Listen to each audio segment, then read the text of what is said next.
नमस्कार, मैं हूं अंशु शर्मा। आप देख रहे हैं द इंडियन समाचार। देश के पूर्व प्रधानमंत्री अटल बिहारी वाजपेयी ने कहा था कि दोस्त बदले जा सकते हैं लेकिन पड़ोसी नहीं बदल सकते। ये बातें उस वक्त उन्होंने पाकिस्तान के संदर्भ में कही थी, लेकिन ये बातें आज भी शत प्रतिशत सही हैं।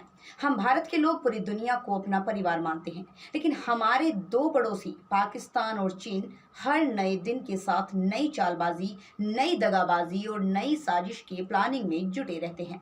हाल के दिनों में जब हमारी सेना ने आतंकियों पर नकेल कसी तो पाकिस्तानी आका अब ड्रोन को आतंक का नया हथियार बनाने में जुटे हैं। उधर चीन एलएसी के पास अपनी चालबाजी वाली हरकतों से बाज नहीं आ रहा। आज इस शो में अगले 1 घंटे में हम सीमा पर चीन और पाकिस्तान की हर साजिश का खुलासा करेंगे। इसके साथ ही आपको हिंदुस्तानी सेना की बढ़ती ताकत के बारे में भी बताएंगे। सबसे पहले देश के दो दुश्मनों की ताजा साजिश के बारे में चलिए आपको बताते हैं।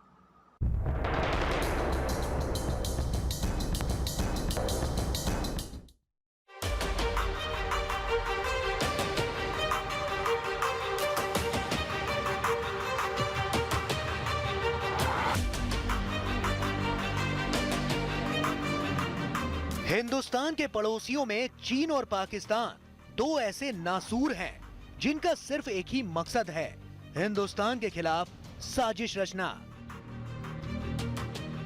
कभी सीमा पार से घुसपैठ कराकर तो कभी आतंक का ड्रोन उड़ाकर। जी हां, पाक में पल रहे आतंकियों ने हिंदुस्तान के खिलाफ नई किस्म की साजिश रची है। सीमा पार मौजूद आतंकी ज्यादा से ज्यादा नुकसान पहुंचाने के लिए विस्फोटकों से लैस चीन निर्मित ड्रोन्स का इस्तेमाल कर रहे हैं। 26 जून को जम्मू में एयर फोर्स स्टेशन पर दो कम तीव्रता वाले विस्फोटों के बाद सेना ने 27 जून की रात कालूचक और रत्नूचक के सैन्य ठिकानों पर दो और ड्रोन देखे। भारतीय सेना की क्विक रिएक्शन टीमों ने दोनों ड्रोन्स पर तब तक फायरिंग की जब तक कि वे पाकिस्तान की सीमा में वापस नहीं चले गए। हालांकि इन ड्रोन से कोई बड़ा नुकसान नहीं हुआ, फिर भी ये हमारे लिए एक नए खतरे की ओर इशारा करते हैं। ऐसा लगता है कि ये भारत के खिलाफ एक बड़ी भयावह साजिश का हिस्सा है। पिछले 2 सालों में हमारी सेना ने कश्मीर से ज्यादातर आतंकवादियों का सफाया कर दिया है और घाटी में शांति और अमान बहाली है। बस यही बात पाकिस्तान और उसके पाले हुए आतंकियों को शूल की तरह चुभ रही है। लिहाजा पाकिस्तान में बैठे आतंकी गुटों ने अब सेना से भिड़ने के लिए नया हथकंडा अपनाया है। विस्फोटकों से लैस ड्रोन के इस्तेमाल से न तो इन आतंकी गुटों को आतंकियों की घुसपैठ कराने की जरूरत है और न ही सुरक्षा बलों के साथ मुठभेड़ करने की जरूरत है। लेकिन भारतीय फौज की तैयारी ऐसे ड्रोन को खत्म करने के लिहाज से चल रही है। उधर विस्तारवादी नीति के चलते चीन के सिर पर युद्ध का भूत सवार है। हर मिनट, हर घंटे, हर दिन जिनपिंग ब्रिगेड कब्जे की काली नीति पर अपना दिमाग खपाती रहती है। गलवान में चोट खाने के बाद भी चीन की साजिशें कम नहीं हो पा रही। भारतीय सीमा के पास कभी वो युद्ध अभ्यास कर रहा है तो कभी पूर्वी सीमाओं पर सेना की तैनाती बढ़ा रहा है। अब तो ड्रैगन ने भारत के खिलाफ एक और बड़े घात की तैयारी कर ली है। ये तैयारी एलएसी के पार तिब्बत में की गई है।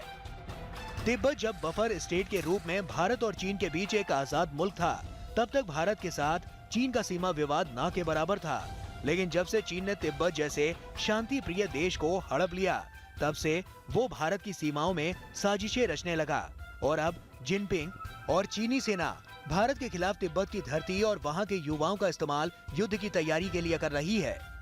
चीन ने सिक्किम और भूटान के बीच रणनीतिक रूप से महत्वपूर्ण चुम्बी घाटी में स्पेशल जवानों को तैनात किया है। ये तैनाती तिब्बत यूनिट के पास की गई है।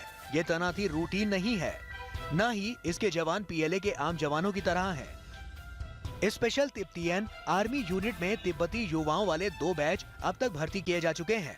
हर बैच में 100 युवा हैं और इन्हें पीपल्स लिबरेशन आर्मी के साथ ही ट्रेनिंग दी गई है।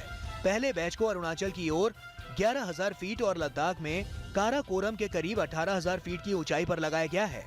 हालांकि इन जवानों को रैंक और पद नहीं मिले हैं। भारत के खिलाफ चीन की सबसे बड़ी तैयारी है, जिसकी रणनीति बीजिंग में बैठे जिनपिंग के कमांडरों ने बनाई है। सीमा पर चीन ये तैयारी भारत की नकल करते हुए कर रहा है।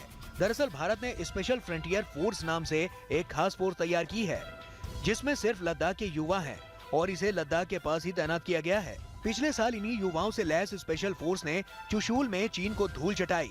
पेंगोंग के दक्षिण में चोटियों पर चीन के जवानों की हेकड़ी निकाल दी थी। गलवान की घटना के बाद दोनों देशों के बीच कई दौर की बातचीत भी हो चुकी है, लेकिन बातचीत के दौरान भी ड्रैगन ने अपने वेस्टर्न थिएटर कमांड को पिछले 1 साल से नए साजो सामान और हथियारों से लैस कर दिया है। चीन चोरी छिपे जमीन और आसमान से हिंदुस्तान के खिलाफ साजिश रचने में जुटा है। चीन के 22 फाइटर जेट पूर्वी लद्दाख में लगातार युद्धाभ्यास में जुटे हैं। इनमें मुख्य तौर पर J-11 और J-16 लड़ाकू विमान शामिल हैं। चीन इस युद्धाभ्यास को होटन, गारगुसा और काशगर एयरफील्ड से अंजाम दे रहा है। तीनों एयरफील्ड को चीन ने हाल ही में अपग्रेड किया है। कंक्रीट की दीवारों से विमानों को छिपाकर रख रहा है चीन की पीपल्स लिबरेशन आर्मी ने इस साल तिब्बत में सीमा के करीब 100 से अधिक सैन्य अभ्यास किए। इसके अलावा चीन ने जून में तिब्बत की राजधानी लहासा और अरुणाचल प्रदेश की सीमावर्ती शहर निंगची के बीच बुलेट ट्रेन सेवा शुरू की है। चीन की इन तैयारियों पर भारत की पैनी नजर है, लिहाजा हिंदुस्तान की सेना भी लगातार अपने मोर्चे को मजबूत करती जा रही है। गलवान में भारतीय फौज के पराक्रम को हर किसी ने सलाम किया है। गलवान के बाद से चीन के साथ सीमा विवाद को लेकर भारतीय फौज और ज्यादा अलर्ट हुई है। 70 साल में पहली बार भारत ने चीन को लेकर रुख बदला है। अब तक चीन की आक्रामकता के खिलाफ अपने बचाव वाली मुद्रा को ही ढाल बनाकर चलने वाला भारत तब उससे नजरें मिलाकर सामने खड़ा है। ये बदला हुआ नया भारत किसी भी परिस्थिति में पलटवार के लिए तैयार है।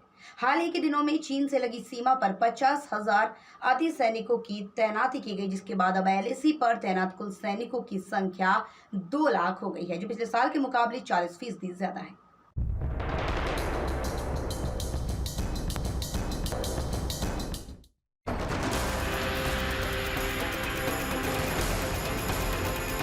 हमको किसी ने आंख दिखाने की कोशिश की है तो उसका मुंह तोड़ जवाब देने की कुव्वत भी हमने अपनी दिखाई है। हिंदुस्तान के इस हुंकार से दुश्मन कांप उठा होगा। ये हुंकार देश के दुश्मनों के लिए एक चेतावनी है। देश के दुश्मन चाहे जितना भी साजिशें रच लें, हिंदुस्तान हर मोर्चे पर दुश्मन को परास्त करने के लिए तैयार है। यदि कोई आक्रामक भूमिका का भी निर्वाह करने की कोशिश करेगा तो भारत कि हमारे सेना के जवान उसे किसी भी सूरत में बर्दाश्त नहीं करेंगे। भारत ने दुनिया के देश के रक्षा मंत्री की ये चेतावनी दुश्मन के खेमे में खलबली मचा रही होगी। हिंदुस्तान के इस पराक्रम से नियाजी इमरान के होश फाख्ता हो गए होंगे तो ड्रैगन बौखला रहा होगा। सीमा पर चीन के हर मंसूबे को नाकाम करने के लिए हिंदुस्तान ने पूरी तैयारी कर ली है। रक्षा मंत्री राजनाथ सिंह ने चीन को कड़ा संदेश देने के लिए 3 दिनों का लद्दाख दौरा किया। आर्मी चीफ MM नरवणे भी रक्षा मंत्री के साथ थे। इस दौरान राजनाथ सिंह ने चीन को 2 टूक समझा दिया कि अगर हिंदुस्तान की तरफ आग उठाने की कोशिश की तो फिर मुंह तोड़ जवाब मिलेगा। भारत का इतिहास यदि उठाकर उसके पन्नों को पलटकर कोई देखे तो भारत ने दुनिया के किसी देश पर न तो कभी आक्रमण किया है और न दुनिया के किसी एक देश की 1 इंच जमीन पर कभी भारत ने कब्जा किया है। यह हमारी प्रकृति नहीं रही है, यह हमारा स्वभाव नहीं रहा। लेकिन यदि हमको किसी ने आंख दिखाने की कोशिश की है तो उसका मुंह तोड़ जवाब देने की कुव्वत भी हमने अपनी दिखाई है। गलवान वैली में भारत ने चीन को सबक सिखाया तो ड्रैगन के जहन में बदले की आग अब भी सुलग रही है। गलवान की घटना के बाद से ही भारत और चीन के बीच सीमा पर तनाव बढ़ा हुआ है। चीन पिछले कुछ दिनों से भले ही सीमा चुप्पी साधे हुए हो, लेकिन ड्रैगन की फितरत से हिंदुस्तानी बखूबी वाकिफ हैं, लिहाजा हमारी तैयारी भी पूरी है। लद्दाख में हिंदुस्तान ने 50,000 से ज्यादा अतिरिक्त सैनिकों को तैनात किया है। सर्दियों में कुछ सैनिकों को वापस बुला लिया गया था, लेकिन अब उन्हें फिर से सीमा पर तैनात कर दिया गया है। एक स्ट्राइक कोर को चीन पर फोकस कर दिया गया है। परंपरागत तौर पर एक स्ट्राइक कोर पाकिस्तान पर केंद्रित रहता है। 17 माउंटेन स्ट्राइक कोर को उत्तर पूर्व सीमा पर मजबूत किया जा रहा है। असम राइफल्स की बटालियन को भी चीन सीमा पर सुरक्षा में शामिल किया गया है। सीमा पर सड़क और दूसरी बुनियादी ढांचे को और मजबूत किया जा रहा है। इतना ही नहीं, चीन की हरकतों को देखते हुए भारत ने भी लद्दाख में अपने फाइटर जेट्स भी तैनात कर रखे हैं। आसमान में चीन के मंसूबों को नाकाम करने के लिए पूरी तैयारियां कर ली गई हैं। लद्दाख सीमा पर हिंदुस्तान ने MiG-29 की टुकड़ी तैनात कर रखी है। सैनिकों को एयरलिफ्ट करने के लिए हेलीकॉप्टर तैनात है। हमले के लिए M777 होवित्जर तोप तैनात है। LAC पर चीन से चल रही तनातनी के बीच भारतीय सेना ने बड़ा फैसला लिया है, जिसके तहत बड़ी संख्या में बख्तरबंद गाड़ियां और टैंक खरीदे जाएंगे। खास बात तो ये है कि ये सभी आत्मनिर्भर भारत अभियान के तहत पूरी तरह से भारत में निर्मित होंगे। सेना ने फ्यूचरिस्टिक इन्फेंट्री कॉम्बैट व्हीकल यानी FICV को खरीदने के लिए टेंडर निकाला है। मेक इन इंडिया के तहत 1750 FICV खरीदने का प्लान है। 1750 इन्फेंट्री कॉम्बैट व्हीकल में से 55% वाहनों को भारी बंदूकों से लैस किया जाएगा। FICV 15,000 फीट से ज्यादा की ऊंचाई पर काम करने में सक्षम होंगे। इन्हें दिन और रात धूल, रेत या खराब मैदानों में तेज रफ्तार से चलाया जा सकता है। ये दुश्मनों को मार गिराने में मददगार साबित होंगे। साथ ही ये 45 डिग्री तापमान में भी काम करेंगे। सैनिकों के लिए ये सुरक्षा कवच के रूप में काम करेंगे। यानी चीन को सबक सिखाने के लिए हिंदुस्तान ने पूरी तैयारियां कर ली हैं। रक्षा मंत्री ने लद्दाख के तमाम इलाकों को सड़कों से जोड़ने वाले 63 इंफ्रास्ट्रक्चर प्रोजेक्ट का उद्घाटन भी किया। ये प्रोजेक्ट बॉर्डर रोड ऑर्गेनाइजेशन ने तैयार किया है। यानी एक तरफ हिंदुस्तान अपनी सैन्य ताकत बढ़ा रहा है, दूसरी तरफ सीमा पर बुनियादी ढांचे को मजबूत करने की कवायद चल रही है। हिंदुस्तान की इन्हीं कोशिशों से चीन बेचैन है। चीन को लग रहा है कि अगर लद्दाख में हिंदुस्तान की ताकत इसी रफ्तार से आगे बढ़ती रही तो उसके सारे मंसूबों पर पानी फिर जाएगा। चीन की चालबाजियों को समझते हुए हमारी सेना ने LAC पर चौकसी बढ़ाई है, तो वहीं पाकिस्तान से लगी सीमा LOC को लेकर भी भारत बड़ी तैयारी की है। सेना के ऑपरेशन क्लीन के तहत घाटी से आतंकियों का सफाया किया जा रहा है। हिंदुस्तान की धरती पर आतंक फैलाने के लिए और आतंक बढ़ाने के लिए ड्रोन का सहारा लिया जा रहा है। आंकड़े बताते हैं कि हाल के सालों में सीमा के पास ड्रोन दिखे जाने की घटनाएं बढ़ी है। हालांकि भारतीय सेना हर तरह से आतंक के इस नए हथियार का जवाब देने के लिए तैयार है।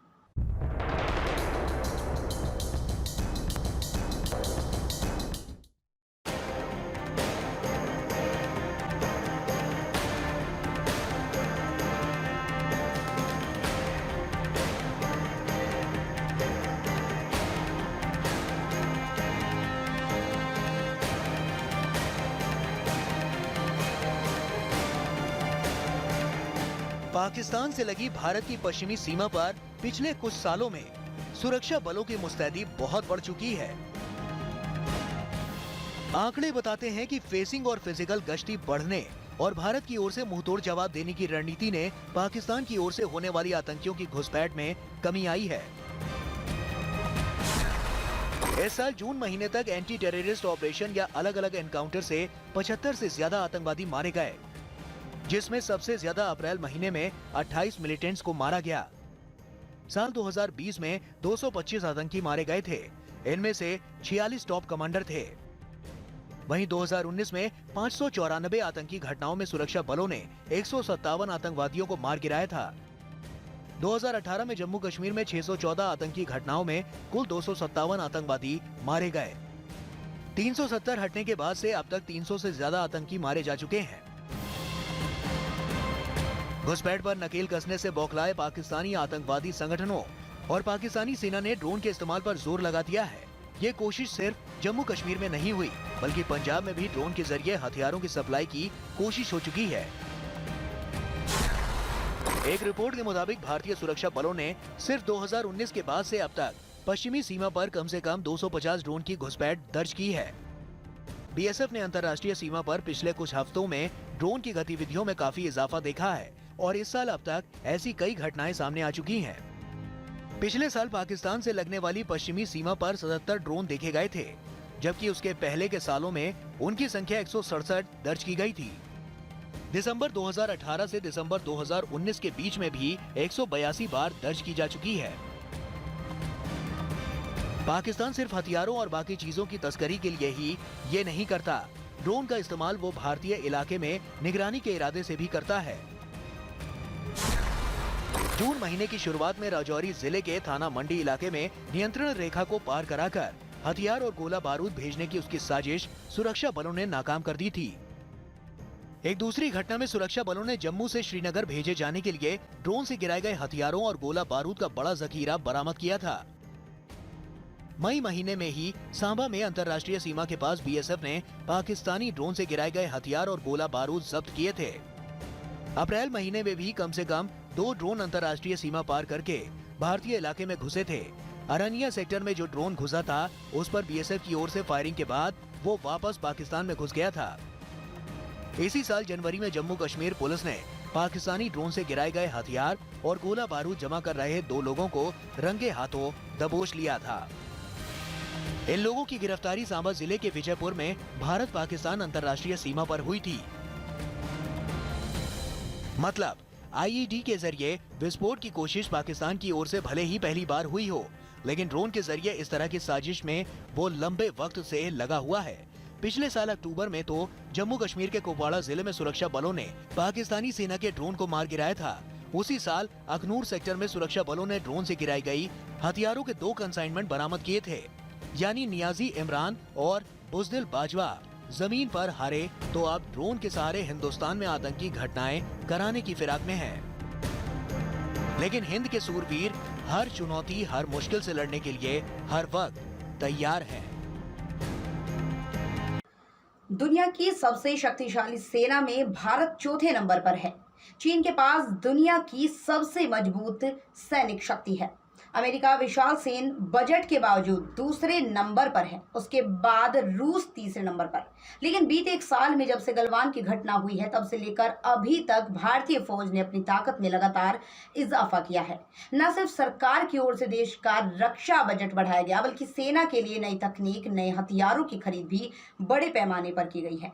आगे भी कई कंपनियों से करार किए जा रहे हैं। चीन और पाकिस्तान जैसे 2 पड़ोसियों के रहते हुए देश की सैन्य शक्ति को बढ़ाना जरूरी भी है और हमारी मजबूरी भी, क्योंकि दगाबाजी और चालबाजी हमारे दोनों पड़ोसियों के डीएनए में है।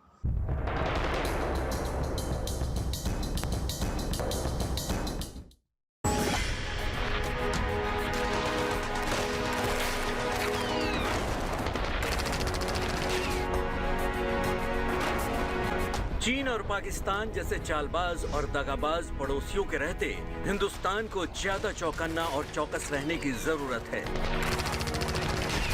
ऐसे पड़ोसियों की किसी भी नापाक हरकत का जवाब देने के लिए हिंद की ताकतवर सेना पिछले 1 साल में और ज्यादा ताकतवर हुई है। पिछले 1 साल में भारतीय सेना को उन्नत हथियारों और बाकी जरूरी सामानों से लैस कर दिया गया है। पिछले 1 साल में भारत ने लद्दाख में चीन की हेकड़ी को खत्म करने के लिए अपनी सेना को इस कदर तैयार किया है कि अब चीन को भारत पर दादागिरी दिखाने के लिए शायद कोई और ही उपाय सोचना होगा, क्योंकि सामरिक और कूटनीतिक स्तर पर भारत ने चीन की कमर तोड़ दी है। मजबूरन चीन को अपनी हेकड़ी छोड़कर बातचीत की मेज पर आना पड़ा। भारतीय सेना में पुराने हो चले इंसास राइफलों को पूरी तरह से बदलने की कवायद तेज है। भारतीय सेना को दुनिया की सबसे खतरनाक असॉल्ट राइफल दी गई। 14 महीने से लगातार भारतीय सेना हितों में सिक्सौर राइफल के साथ चीनी सेना के सामने डटी है। 1.5 lakh Sig Sauer rifle fast track procedure के तहत अमेरिका से ली गई है। इसके पहले 72,500 राइफल को भारतीय सेना को जम्मू कश्मीर में आतंक विरोधी अभियान के लिए दिया गया है, तो 72,500 राइफल की दूसरी खेप को चीन के मोर्चे पर तैनात सैनिकों को दिया गया। ये राइफल वजन में काफी हल्की होती है। इसकी सबसे खास बात है इसकी सटीक मारक क्षमता।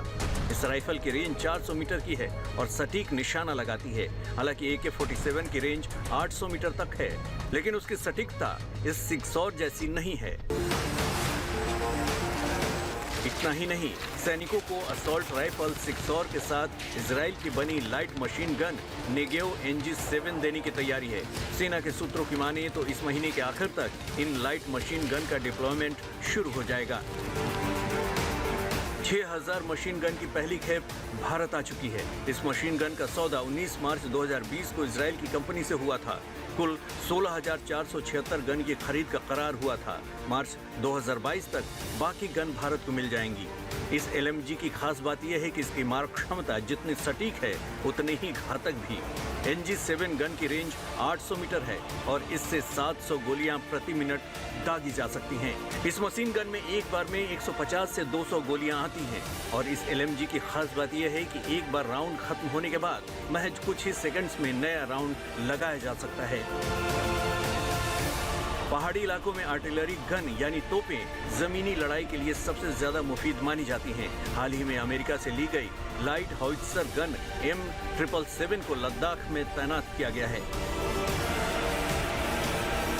इसके साथ ही हाल ही में कोरिया से ली गई K9 वज्र को भी लद्दाख में भेज दिया गया है। इसके अलावा Bofors Pinaka multi barrel rocket launcher BM-21 grade LAC पर तैनात किया गया है। ये लॉन्चर एक साथ एक बार में 40 रॉकेट दाग सकता है।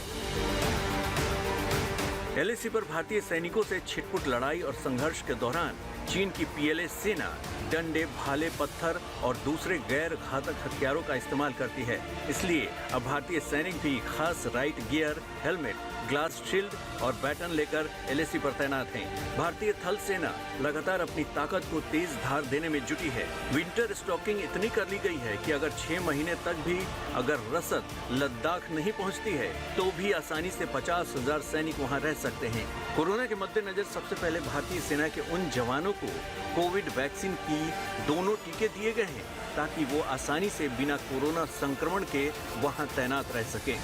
तो फिलहाल की बड़ी खबरों में बस इतना ही। बाकी की तमाम छोटी बड़ी खबरों से जुड़े रहने के लिए देखते रहिए द इंडियन समाचार। नमस्कार।